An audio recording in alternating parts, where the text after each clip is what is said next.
Welcome to the Healthy Metal Hippie Podcast, where art and wellness collide. Hi, and welcome back to the Healthy Metal Hippie. Today we're here with our friend Kai Ross Best. Hi. He is one incredible fella, let me tell you. So, Kai is actually a YouTuber. And he puts out tons of videos about artists and little commentaries on, I don't want to say little commentaries, but commentaries on different artists and what's going on kind of in the world and the arts and things like that, which I absolutely love. As well as that, your band has just released their first single. And so we're going to get into all of it. So, oh my God, thank you so much for being here today. Oh, thank you for having me. I appreciate it. It's going to be a good day. So I think so. I want to talk about YouTube first because we were just talking before we started. Like, how long have you been YouTubing and all that? I think I uploaded my first video ever back in 2006. I was very young then as well. So I was like playing silly little games, you know, nothing crazy. I think I was doing my little Club Penguins, you know, all of that stuff. I remember I was like filming with my webcam mostly because I couldn't work out how to film my screen. Right. So yep. 2006 was my first video. Oh my God. That's so cool. That was like, that's pretty early days YouTube too. That's 20 years ago now, you know? That feels weird to say. Yeah. Oh my God. It might have been 2007. I feel like it was 2007 now I think about it. But either way, that's, you've been at it for a while then. Yeah, but like more professionally, like 8 years or so. 8 years more professionally. Yeah. Okay. Yeah. Oh, I love that. And so if you started out like wait, how old were you then too? I would have been 6 or 7. Oh my goodness. Okay. Yeah. So I like fell in love with it at such an early age and I don't really remember how. Yeah. I think some of my friends like started uploading videos like that I'd just made on like games at that age. And I was like, this is so cool. I want to learn. Just kind of did it, you know? That's so neat. And so you started out like, are those videos still up? Some of them, yeah. There was a thing a long time ago where if you had any kind of like copyright issues on any videos, they wouldn't monetize anything on your channel. And I kind of read into it wrong. And it was actually, if there was any copyright strikes, it wouldn't get monetized. And I was like, I want to earn, you know, 10p. So I was very much deleting everything, which I really regret. But there's quite a few still on like YouTube, like out there. I feel like if you still have them, you should set like the Kai archives up because I could do that. I just think that's so cool though that you started like so young and then obviously you've built like a really cool following from it. Yeah. And obviously it's transformed over the years from webcam games to everything that you do now. And I apologize because I don't even know. Is that your full-time job now? So I edit videos for a guy called Jack. And I've been doing that for when this is being filmed 8 years yesterday. Oh, wow. That's pretty much my full-time job. But like, I dabble in my own stuff as well because it's nice to kind of still try and do as much as I can for my own stuff, but editing takes a long time. It really does. Yeah. It really does. I do so I produce my own podcast and then I do other podcast production as well. But the hours that you put into just even that, where it's not crazy video editing or anything, it's just like slicing all the bits out where it's me going, that's the part. Like, man, that's the time consuming bit. Like a 45-minute interview or something. Sometimes it can take like 3 hours to edit. Yeah. I think the longest I've done is like 48 hours of editing before for one video. I believe over that. Like a few days, obviously. Yeah. Oh, yeah. Oh, yeah. Yeah. No, and I guess, and I'm just talking about, like I say, just like kind of the audio bits, Yeah. slicing things, nowhere near as complex as what you're doing. To release weekly videos or weekly podcasts or whatever it is, it's a lot of work. Yeah. Yeah. And you're right. It's one thing you don't want to do sometimes as well. And you have to like just force yourself to do it. So I find sometimes I do need to like, I might get, say, 10 minutes of the actual thing edited and I need to walk away for a bit because I'm just like going blind or going deaf listening to it. Yeah, all the time. I think it's because you're like, if you like it's your own thing as well, you know what's happening in the video and you can kind of be like, I know what's coming up so I can come back to that when I feel like I need to come back to it as well. And I think that's sometimes an issue because sometimes it's just easy just to keep pushing yourself to do it. But because you've got your computer, you've got your phones, you've got everything, you get distracted so easily. And then you just need like a break every now and then as well. Just chill on your own stuff. But when you've got commitments for other people, you're like, no, you need to do this. and it's like, it's really, it can be really stressful, but it's like, but it's also really rewarding. Like this one main podcast that I work on, we'll plug it here, The Writer's Gym, by Dr. Rachel Knightley. Honestly, her podcast has like really taken off. Yeah. Since I started working on it like a year ago. That's not all me, but I'm just saying I feel really proud of being part of it, right? And so there's things like that where you take a great sense of pride and great accomplishment doing these things. Yeah, as you should, because, you know, it's a lot of hard work and like effort, and seeing how it comes out at the end, you're like, this is amazing. I've made this. You're like, that was me. And I'm sure you feel the same when you've got these really great videos coming out for what was his name? Jack? Yeah. Jack. Yes. We love you, Jack. Yeah. I don't know you, Jack, but we love you. No, I just think it's really incredible. I don't know if people really realize how much it takes to coordinate it all, to take all the pieces, put it all together. And it's obviously a lot of time as well, where you're just kind of sat on your own, mostly in like a dark room a lot of the time. And you're just like so focused staring at a screen for most of your day, to the point where if you're working on it from the morning to like the evening, you see like no daylight sometimes as well. And that can be really hard, I think. Yeah. How do you cope with that? I make sure that the first thing I do in the morning is take the dog out for a walk for like an hour. So at least I got some sunlight. Yeah. Otherwise I've always got my curtains open like as much as I can, just because I just think it's just seeing like actual daylight really just helps in a situation like this. But otherwise I think I'm just so used to it at this point, because it's been what I've been doing for, 8 years now. And then I try and get like everything done as early in the day as I can, but obviously that never works how you want it to. No. Even this morning I set like, I was like, I'm going to get these few things done this morning. It should only take like an hour and a half to do. Yeah. And I got so much done, but it wasn't exactly the two things that I planned. Most of one of the two things, and the other thing I didn't start. But it happens. That's the main thing. It happens. Yeah. And I think you have to forgive yourself about it when things aren't 100% to plan all the time. Yeah, absolutely. I feel like I kind of know the answer to this based on what you've said, but do you set at least rough working hours in the day? Yeah, I try to more so nowadays. It obviously depends if there's like a other commitment you need to do in the day as well.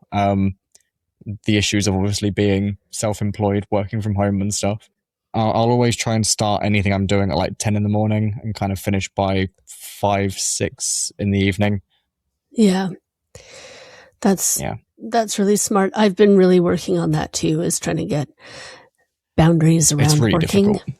I'd be not happy, but I could work a 16-hour day. Just kind of, and sometimes you're fine doing those things every now and then, but if it's your everyday, things are not going to be looking good for you. Yeah, absolutely. I mean, like come December, that's like my busiest month, because we're basically, whenever we're doing like editing work and stuff, we try and get everything done by like, I don't know, the 20th of December, so we can have like 3-4 weeks off for Christmas. Yeah. But then that's doing like double the amount because you're basically getting like another 3 weeks worth of things done early. So that's a lot of like start to finish. Like that's your whole day. It's just editing the whole day. I think I mentioned like before we started, I'm taking a couple courses right now. Yeah. And one goes till May, one goes till the end of July. And I'm getting married on August 1st. And congratulations. Thank you. But there's a few things going on right now. So with the writer's gym, I'm working really far ahead right now because I'm like, I want to be done the whole summer before it even is summer. So we're like closing out June right now for her. It's hard to, it's hard to work so far ahead. Sometimes it's hard to keep like super, super disciplined to stay on top of everything too. I don't know if you're the same, but I have times where I like just crash and I am completely useless. Oh yeah. Just but it's like a long project and you're just like, I don't want to do anymore. I know I need to, but I don't want to do anymore. And you're just sat there and you're like, you're looking at it basically and you're like, yeah. Yeah, I think that happens a lot.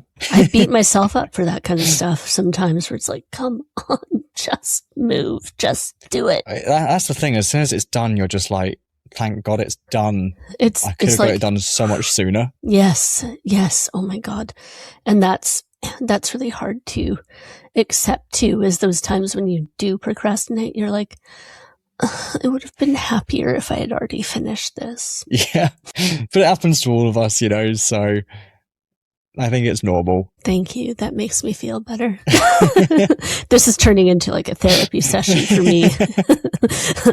But you're welcome. Yes. And now, oh God, now you're going to charge me. God. Yeah. Minimum $5,000 a minute. $5,000 a minute. Fuck. Yeah. Oh my God. No, it's honestly, I think it helps all these kind of freelance people. It helps self-employed people realize, yeah, you're not alone in all of it. Yeah, and getting overwhelmed and whatever and rushing deadlines. It's like, it's just part of life. I think even in like regular employed work, you feel that too, but it feels different though when you're self-employed. Yeah, I guess regular employed, you're like, at least you'll still get paid. Self-employed, you're like, I need to be paid. Yes, yeah. You have a lot more of a burden on you to like get things done. Yeah.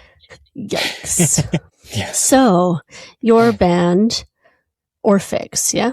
Yeah. Perfect. So, Orphix, you guys just put out a single only a few weeks ago right now, right? Yeah, I think it's about a month ago now. It might have been about a month. Yeah, so that's Burnout Superstar. And yeah, it is a killer track. Do you know what I love about it? Thank you so much.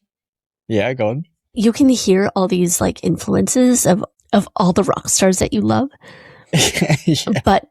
But it sounds really different and it sounds fresh and cool. And I think it's really catchy as well. Like, it is. Even before recording it, it was like the one thing that people would come and speak to us and be like, that song's so cool. I can't get it out of my head. And I was like, that's exactly what I want. It has to be like a little earworm. It has to be. And that's going to be like, that's the secret sauce, right? Yeah. And it's a really simple song as well, like instrumentally. There's nothing crazy about it. I don't think there's anything wrong with that though, because I think like sometimes the best songs are really simple. There's an audience for everyone. Yeah, there is. It's just finding yours. But you guys, like, honestly, so you had like a little mini tour and things like that too, right? Yeah, stupidly, we decided to do a tour before we even released any music, which was, something that... You wouldn't be the first. I've always loved the idea of doing like little tours and stuff. And we got offered a date somewhere in the UK. And I remember saying to the others, I was like, why don't we try and do like a few dates just to make it more worth our while? And if we do a tour, it can kind of prompt us into how it would be if we did a full tour, and just like how we all kind of would fit in with like a space in like such a small cramped area for so long, and it's just us. And that's exactly what we did. I messaged loads of venues. A lot of them ignored it. I messaged some promoters that they also ignored it because there was no music out. And then it got to the point where one place told me they wanted us, and I was like, good, that's two. Another place, I said, I'll pay for the venue out of my own pocket because I was like, it's just something I want to do. It thankfully worked out quite nicely. Oh, good. I think it's kind of smart too. It's like doing this little test run. And I'm assuming you may have tested other tracks while you were out there. Yeah, absolutely. We did a few. But it's like, it's kind of nice. You see that reception like live and in person, and it's going to give you an indication of how it might look when you actually release it, right? Exactly. Because if people stand there at your show like, woo. Yeah. Then maybe you go, ooh, we might want to tweak this song a little bit. Yeah. No, we always try and get like some crowd interaction in as well, because I think people like to feel like they're also part of the show. So I've always kind of been quite into, even if it's just a really quick chat and like a side versus side sort of thing, see who's got like the loudest side. At some places it works really well, some places it doesn't, but so far for everything we've done, it's worked out quite nicely, because I think people just, especially if the songs are catchy, they're all like still bobbing their head and stuff anyway. They all go away with the song in their head, and I think that's quite important for us. Yeah, yeah. And it says a lot about what you are doing, and something you should be proud of, you know. Thank you. No, it's true though, because I'm sure you've been to those shows too where people walk away like, okay. Yeah. And so people aren't doing that. They're also, it's a nice chance to kind of interact with people that you wouldn't usually be able to interact with, I guess, because we always like stay around after the shows, talk to people. Before the shows, we talk to people, and we just get like their opinion on things as well, and how like what they thought was good. Usually they say like, you know, they'll not really say if anything was bad, but like every show has something that's bad. But yeah, I think it's just important to see what they've said's good, because then we can keep working on making what's good better. And I think that's the main thing that we go for. It's just how can we make the next show better? I think, and being open to accepting that feedback from your fans and the concert goers, and I mean even from each other, that is how you get better, right? It's because it's easy to be like, no, you don't know what you're talking about. But it's like, people are telling you this for a reason. And like, if like someone says something needs improving, then absolutely we'll keep working on it and make it as best as we can. Because, you know, you're not going to get something right first time round. And if you do, it's luck most of the time. And then hopefully if it is just luck, then you can keep incorporating it into future shows. I didn't mention this at the start, but technically we met through the love of Alice Cooper. Technically through Ryan Roxy, who is our first podcast guest ever. and you were on his podcast. Yeah, that was probably like it was 6 a while years ago now. Yeah, it's been a while. A long time ago. Obviously, like Alice has such an incredible stage show. Absolutely. That kind of like performative magic show that he puts on. Do you think some of that has like influenced how you want to interact with your fans and how you want to do at the shows? Yeah, I've always had like visions of how I could make anything quite theatrical in a show. And it's stuff that obviously would love to keep working on as much as I can, but it's just the costs of it can be like a lot. But like we're working out like small things right now. We always work out small things that we can try and keep adding on. Like I've got visions all the time of things that I would love to make, but it's as soon as I can get round to actually making it, then that'd be great. But I think theatrical wise, it's so good to see a show that's like really rehearsed in a, not like in musical way, but like in a stage way. Yeah. In like a theater way, I guess. Yeah. No, exactly. And even if you just thinking about Alice, you go back to the old days, it's not like it was expensive, crazy shit that they were doing. Yeah. I think that's the thing is like, if you can put on the good stage face, like make them believe, essentially.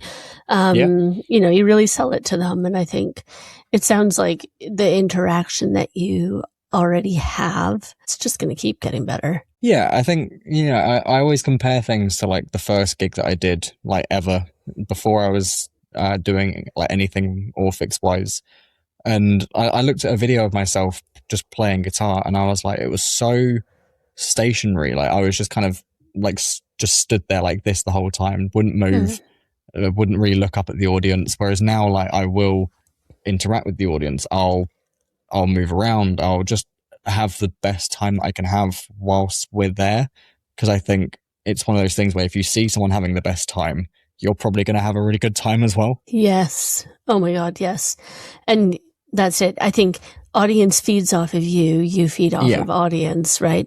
And like, when were those shows that you were looking at? Like, was it quite a while ago? Yeah, they're probably 2017, 18, I think. So good, like, you know, 10 years ago almost. Yeah. And do you think like some of it too is just becoming more confident playing or more confident on stage? Or it's weird because I've always been like quite a shy person, like most of my life. But I think with doing, it's like a bit of a mix. I think with doing things on YouTube and also doing things music wise, I've been able to like kind of combine them both into how I can perform live, because I think I just get more confident when there's an audience, if that makes sense. Like the audience for YouTube is people that are watching. The audience at a show is the people that are watching. So I think it kind of helps build on getting that confidence just to do things. Like if I'm going to embarrass myself, I do it every day for a job anyway. So I might as well keep doing it. Go all out. No, I love that.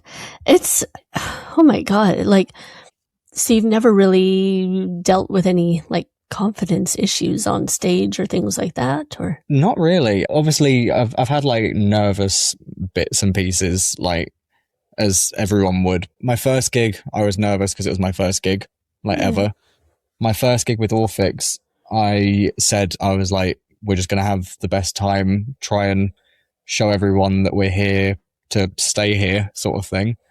And then like I've always obviously done the Green Day thing in London as well, and that was like crazy, but there was no like nerves during it. I think it was just the first time it was nerves, and then the second time onwards it was just like, how can I just keep making it better? And that's kind of how I've always dealt with things, is just how can I keep making things better? Do you think some of it is like about your family were being supportive? Yeah, I think so. I think it helps because I used to go and like fly alone to like other countries and whatever since I've been like 13 or so.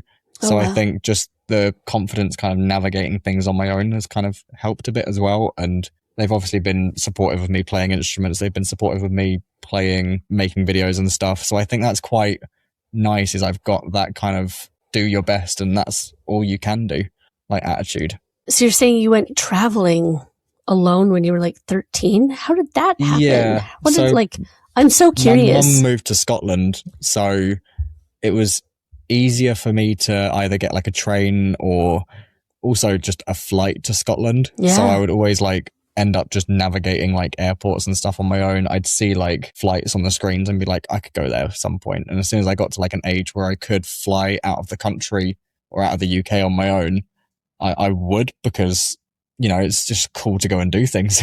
Yeah, absolutely.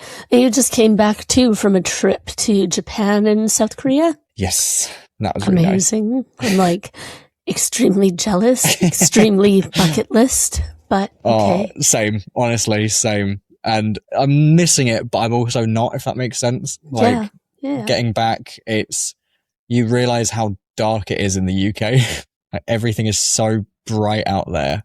Like even at night, it's so bright still.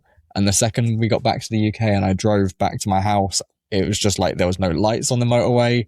It was just dark. And I was like there, jet lag driving. And I was like, I'm going to fall asleep.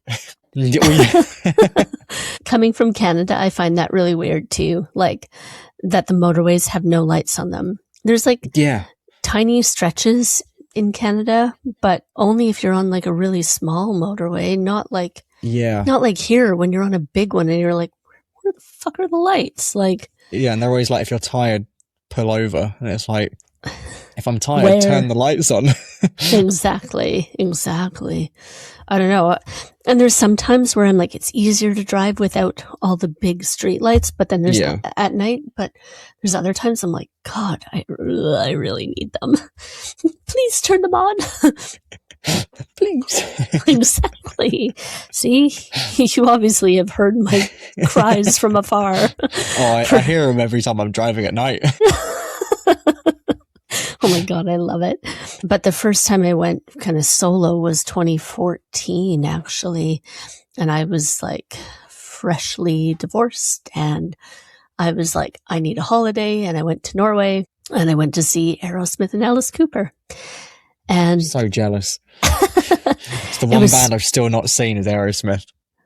Sorry. I know. I had tickets and then it got cancelled. Oh, that's so sad. But even like, I don't know, there were shows in the past, like that I had tickets to that they ended up canceling. I want to say like 2006, I want to say. Those shows got canceled. I'm just trying to think. There were a few, but I've seen them like 6 times, I think. There's a reason they call me Aero Ash online. Yeah. Is that why? yeah, for Aerosmith. But I like, love that. and it's like from the forums on their website that they used to have the Aero Force one, and that's where I set my name. I love that. I joined that because they were like, if anyone joins this, then they get pre-sale access to our tickets. And I was like, absolutely, I'll join that. Great. Joined it. Got a t-shirt. Got the pre-sale access. Got the tickets. COVID happened. It got delayed. Got delayed again. Cancelled. Yeah, and now it's like, we're not going to tour. Yeah, I know. It's actually going. I've met Steven twice and Joe once. And so jealous of that.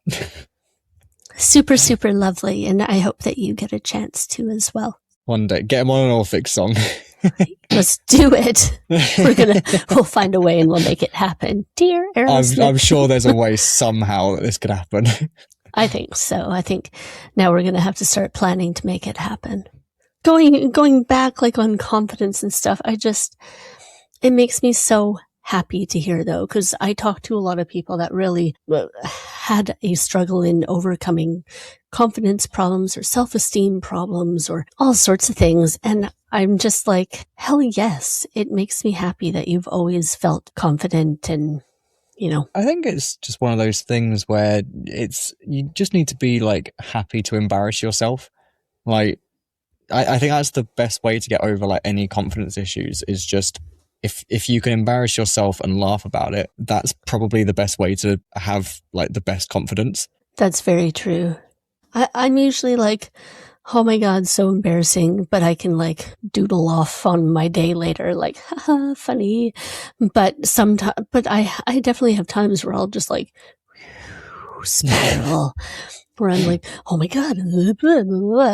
But, I think a lot of people, self-included, can learn from that. Like I said earlier, like we all have those moments where it's just, you could be embarrassed and it's just embarrassing. Or you can have like a bad day and it's like just knocks your confidence for like the majority of the day, for example. But I think if it's just kind of pushing yourself to not feel that way, which is really difficult sometimes, but I know it sounds obviously easier said than done, but I think the more you kind of force yourself into a routine, it just kind of becomes more natural to not have like that issue, I guess. You're right. You have to work at it. If you can keep it top of mind, be conscious about it and all these things, then that's where the change happens. And that's where you get solidified in those kind of new outlook, right? Yeah. I'm learning so much. I'm going to be like a whole new person now. No, I truly love it. I really, really admire that though. Thank you. And obviously it puts out like a bright light for people to see and to be inspired by when, you know, they see you and they interact with you and hear you talk about things like that. Yeah, I think it's just it's so important, especially like if you are going to do music like I do and stuff, you want to make sure that people have the best time, people are like engaged, people are actually listening to whatever you're showing them, and you do have to just kind of work on being a performer. And I think it helps, obviously, seeing all of these different bands across my life so far that are just performers on stage, and you just get your inspiration from that. You kind of push it forwards, and thankfully, like I said, I'm able to kind of merge that into Orphix a little bit, and thankfully it's working. Yeah, no, it absolutely is. I think it's just amazing what you're doing, though. Oh, thank you.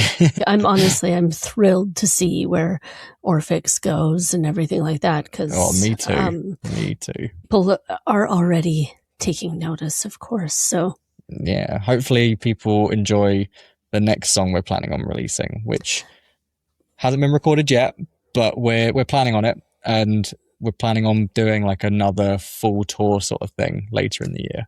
That's very exciting. And so do you have like an idea of when this song will be released? It was hopefully going to be in about 2 weeks' time when we were filming this, but kind of everything kind of got in the way very quickly, and it just got delayed. But we're hoping to record late April, early May, I think. And then like with all the stuff you got to do beforehand now, it's probably going to be looking at like June, maybe, hopefully. Yeah, early July, maybe. Yeah, something like latest. That. And then hopefully we can just kind of get into a rhythm of releasing stuff, because I just really want to show people all the music that we come up with. I'm ready for single 2. I'm enjoying first single, but I'm ready for more. You want some more? Yeah. Give me more. Me too. I'll be there, right? I think everybody who's listening already to you guys are like, oh yes. No, you're onto something here. I really love it. Oh, good. I'm glad that people feel that. Yeah, no, absolutely. And I mean, I've seen people talking about it online too. Like, you're doing all the right things. So I think we've got like a good team behind us. Like the 3 of us as musicians, we're always kind of bouncing off each other, which is quite nice. My partner Rosie, she helps with like all of our social media stuff because she's in marketing, which is a life-saving thing because she knows way more about that stuff than I do. And someone we saw the other day said all the advertising we did for the song was really cool and it seemed like it was working. And we were like, I just kind of went, yep, she's done everything that I've given her ideas. She's given me ideas. We've just done them and we stuck to a plan. And it's really nice to see it's all worked out quite nicely so far. I work with artists too, doing like social media strategy and release strategies and this and that and all sorts of things. But it pains me when I see people just like, oh yeah, we have a new song out today. There you go, listen to it. Yeah. And it's like, that's not a release strategy. And my big thing is like the Stones don't even do that. No. Paul McCartney doesn't do that. No. Nobody does that. And I sound very rude saying this, but it's true. These people, they have, 75 followers, very disengaged audience, but they're expecting a smash hit. Yeah, it doesn't work that way. It doesn't. And not even that you have to have like the most followers in the world or anything like that, but you have to make a plan when you are releasing things. Yeah. And no matter what it is, whether it's music, whether it's new products, you're launching a new business, whatever it is, you don't just post about it once or mention it once somewhere and then just hope it does well. Yeah, because it's going to fail with love. I think we stuck to we did a 6-week plan. For the first 2 weeks, we kind of teased the song very minimally and like get people like aware that it was coming. And then across the next 4 weeks up until like the release of the song, I think we posted like 3 times a week, just either a reel on like Instagram or a TikTok or short or whatever, like a post about something maybe personal here and there, something behind the scenes. Like when we had the song out, we posted about it again for like another 2 weeks straight, pretty much. The week that it came out, we did like every single day there was something, just to really try and give it as much attention as possible. And think it's one of the first times I've seen something do so well because we put so much time and effort into something that we put so much time and effort into. That's exactly it too. You put a lot of effort into making this song, right? Yeah. Into writing it, to recording it, to producing it. Why are you putting no effort on the other side? You put all that work in for a reason, which is for people to hear it and listen it and fall in love with you and all the great things. Yeah. And so, like, why not care on the other side? And I mean, and like you're talking too a bit, it's even that post release work that gets done as well. It's not just release dates here and then we still stop talking about it. Like, yeah. Ugh. When like our post release was, even though we'd scheduled a few things, that's when I was away in Korea and Japan. So trying to post things that are in like the same time zone as here, basically, when we're like 9 hours ahead, it was really difficult. But like before I went to sleep every day, pretty much, I would post something still to make sure that it was still out in the UK at the right time, rather than posting it at like midnight, like making it worthwhile for the audience you're trying to reach at that exact moment is like fundamental to making it do well. You get it. You get it. I don't, but I somehow do. No, but I think there's a lot of things that end up being like intuitive. I talk about that a lot too, totally kind of different, but even when bands are like, well, I haven't posted for 4 months because I have nothing to post about. And you're like, just post something. You do have things to post about. Yeah. Like it drives me up the wall. Like there's always something that you can post about, and it can be really difficult to find the exact right thing sometimes, but something is always better than nothing. Yes. And that's the thing. And especially, any kind of, you're a brand, you're a band, you are anything that's marketing something to people. Yeah. Be there, show up. If you don't post, and I mean, oh my God, I'm guilty for this at times. Like I have been, right? With, cause some of this stuff, I just left it a little alone, part of my business for a while, and I wasn't posting. And now I'm like, okay, no, actually I'm back here full time, whatever. It's all good. But that's the thing. You don't post. People forget about you, or they think, oh, this shop's closed, or this band broke up, or this or that, like all sorts of things, right? Yeah. No, you're right. And I'm guilty of it as well. Thank God. Again, thank you. I'm not alone. But it's, sometimes I look at like people's profiles on Instagram or something. I'm like, you haven't posted in like 4 years. Why am I following you? Yeah. And that's how you lose a follower so quickly, is because if there's nothing happening, then what's the point in staying? I've not seen the rest of the band in over a month now, because obviously I got back. Tomorrow's the first day we're all seeing each other in literally over a month, but we've had things coming out still over this month.